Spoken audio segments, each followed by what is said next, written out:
السلام عليكم أحبابي وأصدقائي، وضعكم لايك للفيديو واشتراككم في القناة تشجيع لنا ومشاركة في نجاحنا. نحن في انتظاركم ومشاركتكم. يتحدث أحد المشايخ المختصين بتجهيز ودفن الموتى فيقول: كلمني رجل وقال لي إن ابنتي قد توفيت وأريدك أن ترسل أحدا لتغسلها.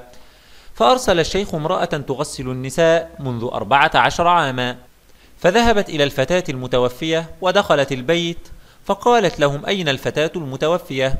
فأدخلوا المغسلة عليها، فلما رأت وجهها وقعت على الأرض مغشيا عليها، فقام الناس بوضع الماء على وجهها حتى أفاقت. فيقول الشيخ: اتصلت بي وقالت: يا شيخ، قابلني أمر غريب في هذه البنت الميتة لم أره طيلة حياتي وأنا أغسل الأموات. فقال الشيخ: أخبريني ماذا رأيت؟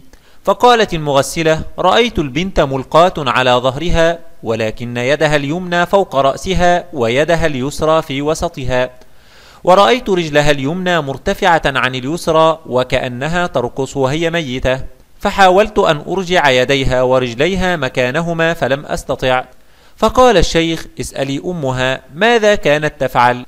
فنادت على أمها فقالت لها: ماذا كانت تفعل ابنتك في حياتها؟ فبكت الأم وقالت: لقد كانت بنتي تحب الأغاني حبا شديدا أكثر من أي شيء، فقد كانت تسمع إليها ليلا ونهارا، وذهبنا اليوم إلى فرح أحد معارفنا، وبينما نحن جالسون فقامت ابنتي والأغاني تسمع، ثم قامت بالرقص على تلك الأغاني، وبينما هي ترقص فقامت بالوقوع على الأرض، فأسرعنا بها إلى المستشفى ولكنها قد ماتت، فماتت وهي ترقص. فقالت المغسلة: لذلك هو حالها الآن كأنها ترقص.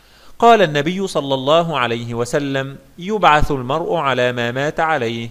صدق رسول الله صلى الله عليه وسلم. فهذه الفتاة ماتت وهي تسمع الأغاني وترقص، فتبعث إن شاء الله يوم القيامة أمام الله تعالى وهي ترقص. فعلينا أحبابي في الله بالعمل الصالح كي نموت عليه ونبعث عليه إن شاء الله تعالى. اشترك معنا في القناة ليصلك كل جديد ومفيد. إذا أعجبك الفيديو اضغط لايك.